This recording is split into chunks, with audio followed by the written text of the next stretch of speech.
Hey guys, welcome back to Healthy Kitchen. How are you? Okay, so I have a little compilation of some small tricks I've done over the past since I've been making videos. So we're gonna start off here. Basically, when you're looking for fresh fish, you always want to make sure the eyes are clear, not fogged over. You want to check the gills, make sure it's nice and red, and the firmness, make sure that's it's springing back when you touch it.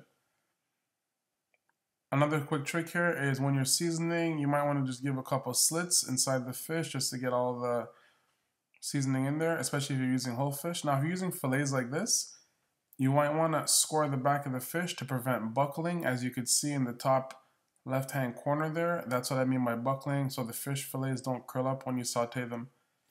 And when you are searing your fish, I want to say searing it hard, basically giving it a nice golden brown crust, improving the flavor, bringing out some of the sweetness of the fish. What you want to do is turn your heat on medium high and just control the temperature, making sure it's not too low, and just finish on the skin side down. Now with beef, if you guys ever have this issue here where you're carving a large chunk of meat and blood's getting everywhere, basically what you want, or not blood, but the juices are getting everywhere, just put your cutting board inside of a tray, and all you want to do is put it in the tray and go ahead and slice, and all that juice will just run off right into the tray. And you could even use it for later if you want to use it in the sauce or use it on the dish, okay? And it's not running on your table for messy cleanup. Slicing a avocado in half. Basically, you just want to run along the avocado here. And when you open it up, you just want to use the tip of your knife and just tap it like this. Get your knife in there, or get your knife in the avocado seed, twist it, pull the seed out, score the avocado itself, and you could eat it like that once you've gotten the seed out, or you could use it in a different application like a salad or anything, right? So just use a spoon and then running along the back, and it just comes out in small chunks like that. Now, if you guys ever want to make a broccoli salad or cauliflower salad and not use raw broccoli but have more of an al dente flavor, what you want to do here is basically just blanch your broccoli in hot water, salted hot water. I like to put a little bit of olive oil in mine, but you don't need to, just to give it a little bit of silkiness.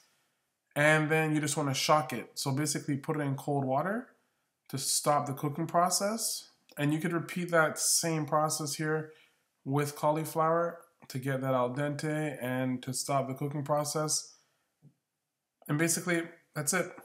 So to build flavors here when you're making curries or stews, what you basically want to do is sear your meat really hard, get that nice brown caramelized flavor on the bottom of your frying pans, and just deglaze it. That stuff right there is what you need when you're truly building flavors in the dish. So just use a wooden spoon, scrape it all away, and that's how you build flavors, especially like I said, in curries or stews or any dishes that you're braising, okay?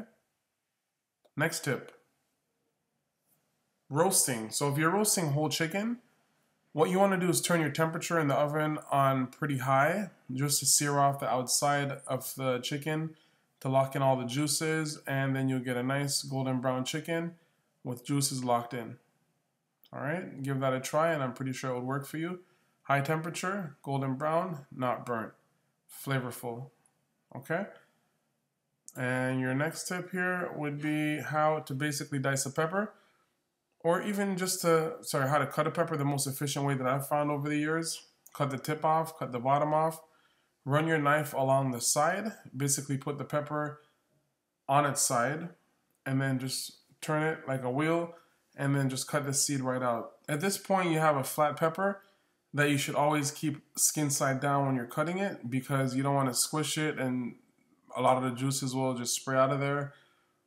And you could dice it, you could slice it up for stir fries, and that's the best way I found to use it. Another tip, guys, please shop locally. Please support your farmers or your own self, your backyard farmer. Always use fresh produce, fresh fruits. Just the freshest and cleanest ingredients you could find. And if you can grow, like I said, if you can garden in your own backyard, do it. Now, a quick trick here for juicing lemons. You could either warm them up on the grill or roll them and then squeeze them right over the product that you're trying to use. Some cherry tomatoes here.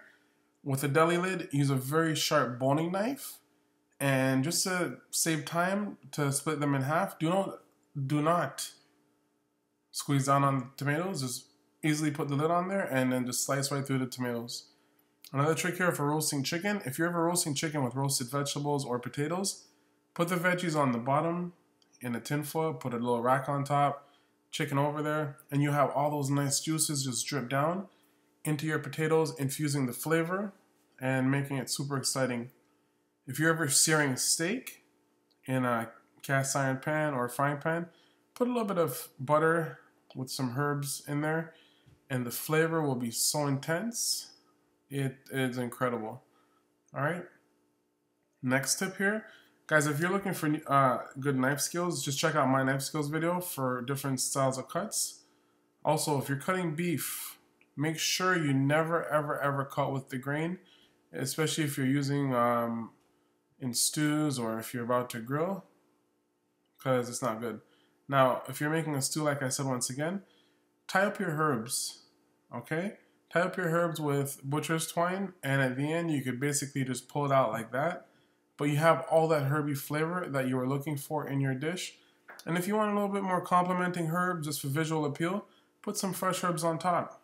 Now, the best and fastest way to kill a lobster that I found without boiling it would be just to run a knife in the middle of the head between the eyes, okay? And after about 10 seconds or so, he kicks around for a bit, but as you can see, it's pretty graphic. I apologize. He kicks around for a bit, like I said, and he's dead about now when his tail goes straight. Okay? Now, as you can see him and his little buddy there, I marinated them up very, very nice on the grill, and they were excellent. Now, for shrimps, quick trick here, especially if you like cooking your shrimps with the shell on, it's never a good idea to eat the vein or the tract in the back of the shrimp, but let's say you want to cook with the shell on, just basically run a fork or a toothpick or a skewer in the back between the shell and the flesh and just pull the tract out.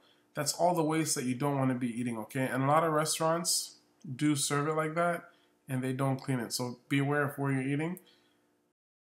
I would truly, honestly, rather take the time and cook shrimps at home for that reason, especially with the shell on. Guys, really enjoyed making this video again.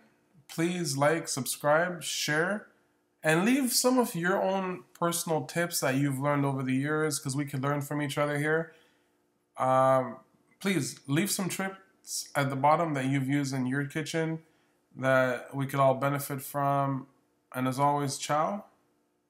Have a good day and take care.